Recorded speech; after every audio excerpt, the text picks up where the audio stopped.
The ancient forest stood on the outskirts of the village. Locals called it Whispering Woods, a name whispered with fear. Legends spoke of ancient spirits, trapped within the woods. They were souls denied peace, forever bound to the trees and shadows. Their mournful cries echoed through the dense foliage. It was said that those who dared enter after dark seldom returned. The woods were a place of shadows and secrets. Twisted branches clawed at the sky, their leaves rustling with unseen things. The air hung heavy with the scent of damp earth and decay. Despite its beauty, an undercurrent of menace permeated the very air. The Whispering Woods held its breath, waiting. The sun was high in the sky, casting playful beams through the canopy, creating a mesmerizing dance of light and shadow on the forest floor. A group of friends, young and full of life, ventured into the woods, their spirits high and their hearts filled with excitement for the adventure that lay ahead. They laughed and joked, their voices echoing through the silent trees, creating a symphony of joy that contrasted with the stillness of the forest. They were oblivious to the danger that lurked in the shadows, hidden from their carefree eyes, as they continued their journey deeper into the woods. They paid no heed to the whispers of the wind, which seemed to carry warnings that went unheard by the group. This place isn't so bad after all, it's kinda peaceful. The tranquility here is almost surreal. Yeah, it's beautiful. I don't get why everyone is so scared of it. The forest has a charm that is hard to resist. Henry, a young man with eyes full of dreams, walked among them, his mind wandering to thoughts of endless possibilities. He was the heart of the group, his laughter the most carefree of all, spreading joy and lightening the mood wherever he went. They ventured deeper into the woods, their initial apprehension forgotten, replaced by a sense of wonder and discovery. The beauty of the day had lulled them into a false sense of security, making them believe that nothing could go wrong in such a picturesque setting. As the sun began its descent, casting long shadows across the forest floor, the atmosphere changed. The playful whispers of the wind turned into mournful wails. The shadows from the trees twisted, taking on grotesque shapes. The friends, their laughter stilled, felt a chill run down their spines. Did you hear that? It sounded like crying. It's just the wind, Anna, don't freak out. The air grew heavy, thick with the smell of damp earth and decay. A sense of dread crept into their hearts, replacing their earlier joy with icy fear. They decided to turn back, but the path seemed to have vanished. Panic began to set in, tightening its grip on their hearts. As darkness fell and shadows danced around them, Henry stumbled. He reached out to steady himself, his hand brushing against something cold and slimy. A whisper, barely audible, sent shivers down his spine. He turned, his eyes wide with fear, but saw nothing. Guys, where are you? I can't see anything. He called out to his friends, but his voice seemed to be swallowed by the oppressive silence of the woods. Panic surged through him. He stumbled back, his heart pounding against his ribs. Then he saw it.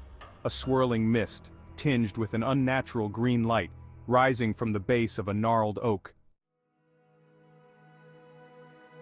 His friends, their own fear mounting, were too slow to react.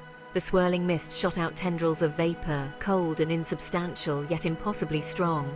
They wrapped around Henry, pulling him towards the heart of the oak. His screams were cut short, swallowed by the oppressive silence of the cursed woods. The group watched in horror as their friend, their beloved Henry, disappeared into the ancient oak. The mist dissipated, leaving behind an eerie silence. The woods held its breath once more, the silence punctuated by the terrified gasps of the remaining friends. They were truly alone, lost in a forest of whispers and shadows. News of the lost group spread through the village like wildfire. Search parties were formed, but the woods seemed to resist their efforts. Days turned into weeks, hope dwindling with each passing hour.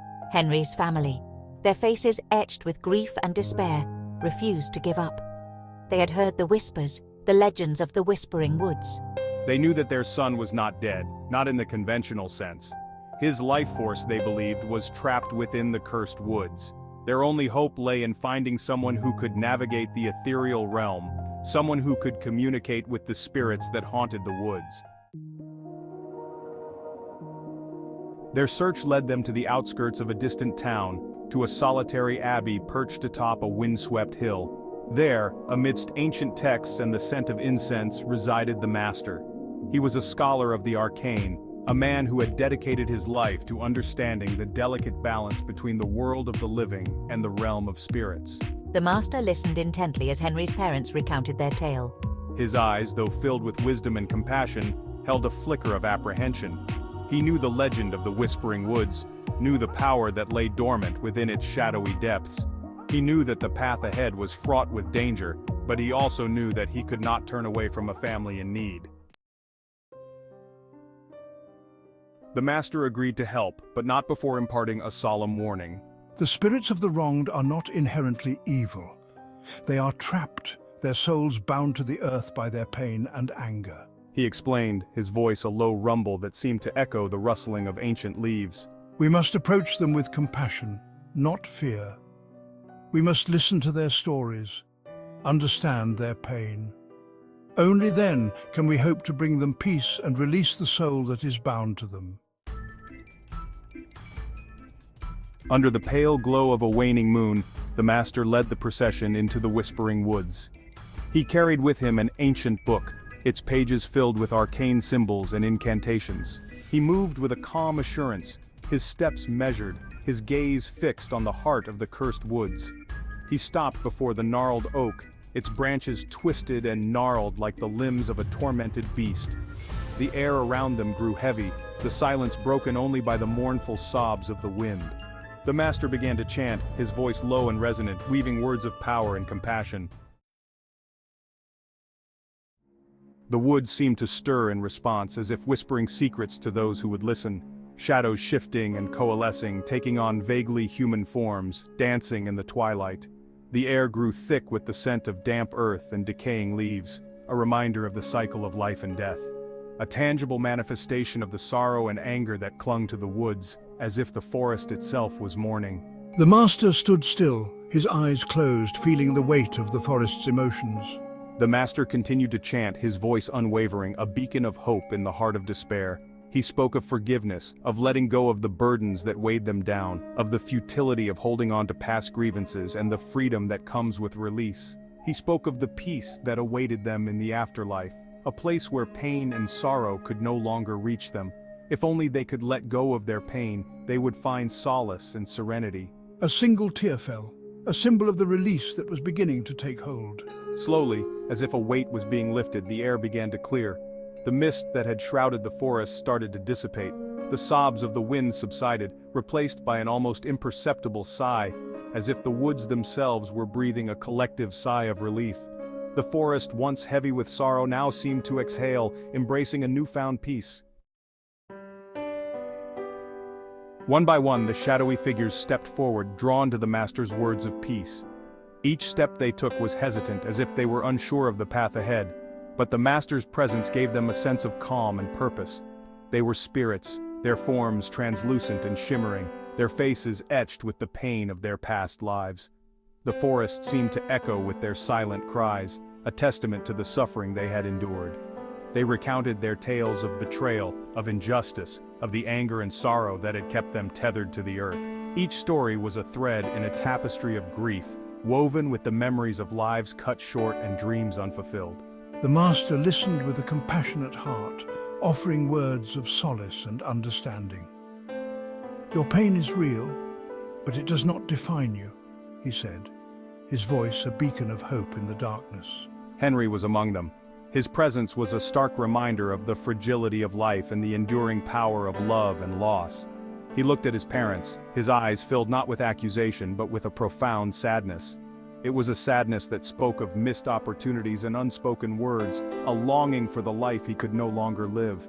The master placed a comforting hand on his shoulder, a gesture that conveyed more than words ever could. It was a promise of peace, a reassurance that he was not alone in his journey.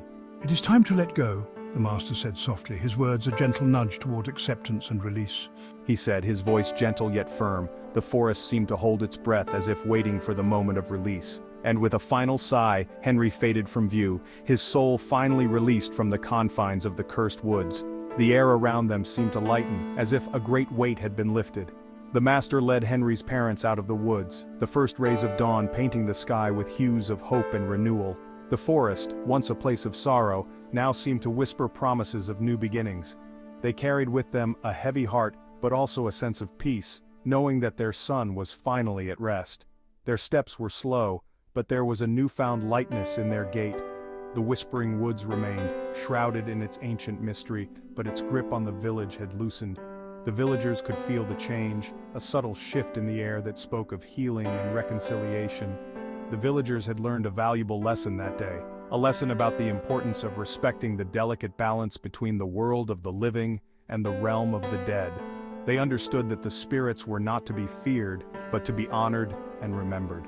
They learned that sometimes the greatest act of courage is not in fighting, but in letting go.